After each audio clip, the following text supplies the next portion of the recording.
Slope fields. So a slope field, sometimes called a direction field, sometimes called a gradient field. They're all names for the same things.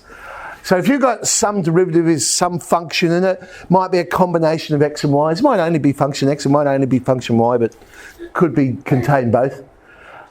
What it does to every point on our number plane, we give it a number. And the number is the gradient. So in other words, the answer to the derivative at that particular point. What this basically is visual integration. So when we don't know how to integrate something, we can do this. And whilst we might not know what the function is, we can see the picture and it will work it out for us, what the curve actually is. And then from that, we might be able to get the equation. So how do we create a slope field?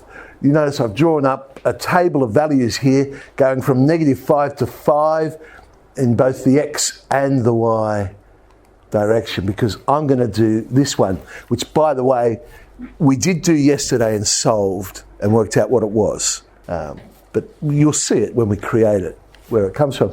So dy dx is going to be minus y over x. Basically, every point on the grid then, I'm going to have to come up with an answer.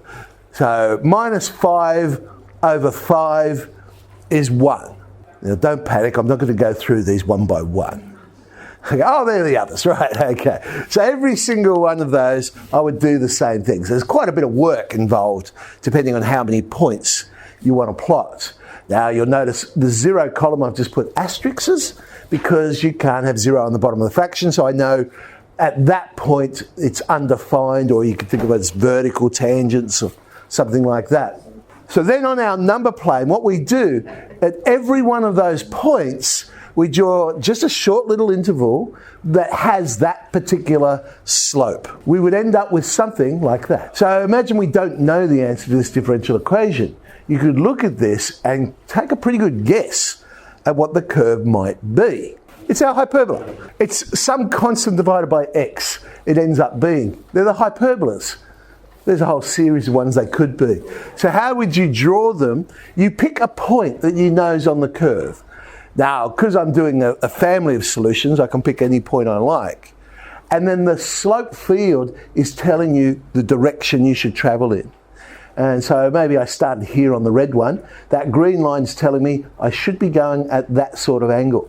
And I'll keep going, and then I'm following basically the slopes to draw my curve. And that's how we get our shape. So there's a whole family. I've only drawn 3 of them in, but obviously there's an infinite number that you could do. Now, the particular solution for that one, y2 equals 2, would be 4 over x. There'd be that particular one there. So it's got to go through the point 2, 2. So I plot the point 2, 2. Where is it? There it is there. And then I just follow that direction field and complete it. All right. Let's have a look at this one. Minus x over y would look something like that. So what do you think our curve is? Yeah, well, circles. So that would be the differential equation that would create x squared plus y squared is equal to some constant. This one's interesting. Minus 1 on x cubed. That's what it ends up looking like. So if you're trying to visualize, just pick a random point and then follow the direction that the lines are taking you. Right, you think you know what it's going to look like? Yeah, there's definitely asymptotes there, no question about it. We can see at x equals 0, it's undefined. I haven't plotted anything there. I could have put vertical lines, I suppose, but it's definitely undefined there. See, this particular one here, the other thing to pick up on is this pattern. If the derivative is equal to just a function of x, there's no mention of y. Basically, that means that at a particular x value, I'll get the same answer no matter what the y value is. So you should see columns of the same picture. So when you see that, you know, oh, well, the derivative was equal to some function of x. When you see continual horizontal or vertical lines, in this case, we've got a continual vertical one at the y-axis there. Horizontally, after a while, these are going horizontal, but they're implying we've got asymptotes there. So it's going to head towards asymptotes. So what does this one look like? There we go. There's a family of those curves. So it comes down and goes asymptotic to some horizontal value. Y dx equals 1 minus y produces this. So this is one where it's just a function of y, there is no x. So now we see rows of the same picture. So we see that constant thing across, we know we've got rows. What else do we notice with this one? Yeah, definitely, look at that orange. That's definitely going to be some sort of horizontal asymptote there. So depending on where you start, because we don't end up crossing this particular horizontal asymptote.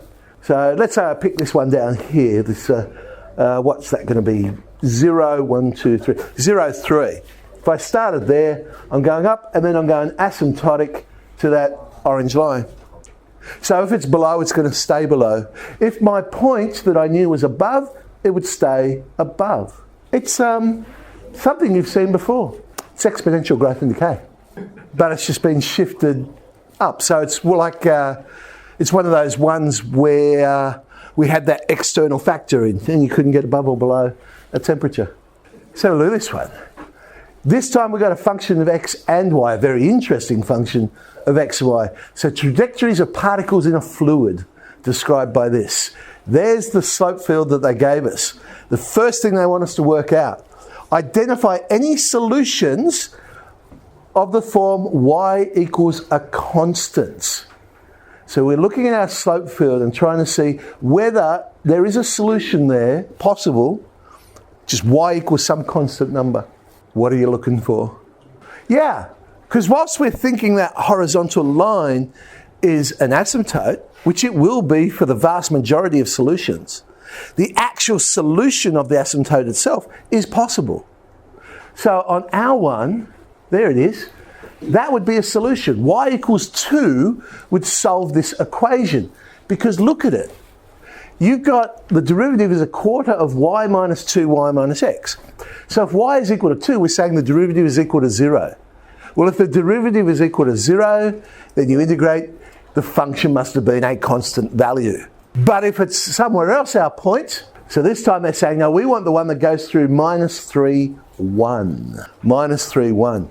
So I know I have to follow these lines. Well, I've got a little bit bumpy there to try and get it through, but it should be probably a little bit more smooth there. So I've got to try and follow these slopes. Now, I can see at some point I'm going to have a turning point because they're decreasing. All the slopes have got negative slopes, but then all of a sudden they've got positive slopes. So somewhere there's going to be a turning point. So I'm looking for where it starts changing. So I've estimated around about here might be the turning point. But we follow the slopes and we end up going asymptotic because now y equals 2 is an asymptote rather than a solution. But it's another one where if I start below, I'm going to stay below. If I start above, I would stay above in this one. They've said describe what happens as x approaches plus or minus infinity. And so that's what I'm saying. Well, I know it's going to approach 2, but it'll be from the underneath for this one because I started below, so it must be approaching it from below.